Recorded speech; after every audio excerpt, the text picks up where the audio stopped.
Kalau misalnya gue gagal hari itu, gue nggak tahu lagi anak gue bakal makan apa. Jadi beberapa waktu yang lalu, gue berada di titik terendah di hidup gue. Lu bayangin, di tangan lu cuma ada 700.000 dan lu harus ngasih makan anak lu. Dan sisi lu juga harus nyewa rumah. Jadi singkat cerita, gue baru keluar dari kerjaan lama gue karena suatu hal, prinsip yang dilanggar, dan gue start from nothing. No tools, no home. Jadi situ sebagai ayah, gue mencoba cari apapun segala cara. Ngangkat barang di pasar serang-serang.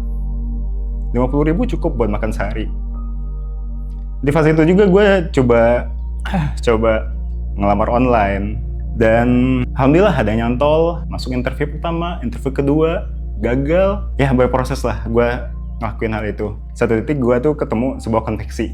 Nah itu yang nyelamatin gue sama istri gue. Ya lumayan ya, kalau lagi banyak 500.000, kalau lagi sedikit 400.000. 2 minggu tuh konveksi. Kebanyakan kerja buang benang, habis dijahit, dibersihin benangnya, di packing. Gue dapat panggilan interview ke Jakarta. Situasinya waktu itu gue di Bandung, dimana saat itu duit di tangan tinggal 300.000, dan itu baru hari Senin nih. Hari Senin tangan gue 300.000 dan gue dipanggil interview di hari Selasa. Gue mikir gimana caranya gue bisa pergi ke Jakarta, dimana itu duit yang dipakai buat makan kan di pikiran gue. Ini kayak taruhan di hidup gue. Pergi interview belum tentu dapet, atau ngorbanin duit yang harusnya bisa gue pakai buat makan. Sampai jam 8 malam gue masih mikir, apakah gue harus berangkat atau enggak. Sampai akhirnya istri gue bilang, yaudah coba dulu aja, nanti juga bakal ada jalannya. Gue pesen tiket, gue berangkat ke Jakarta besoknya.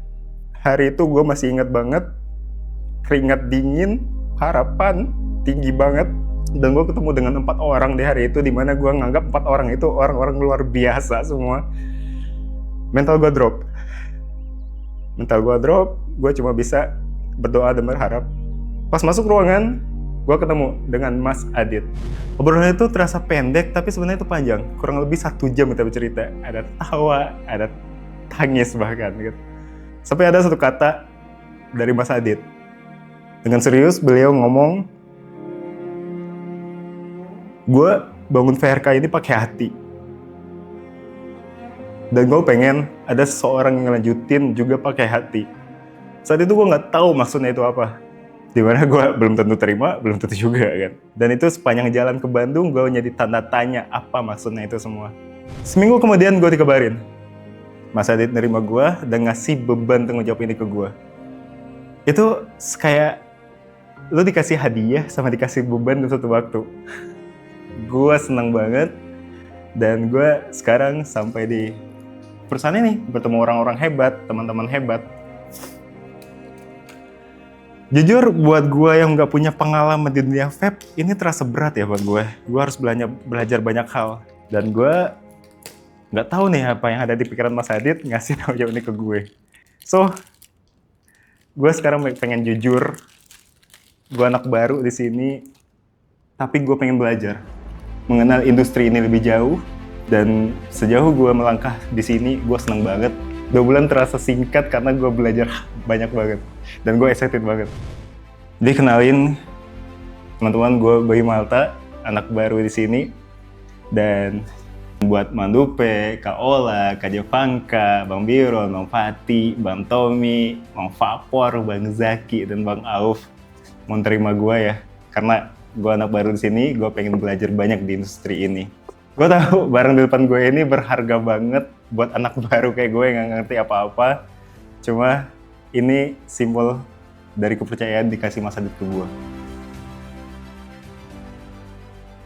Ya, mungkin segitu saja perkenalan dari gue, Bayu Malta. Terima kasih buat teman-teman, mohon bimbingannya. Semoga gue diterima di industri ini. Salam kenal.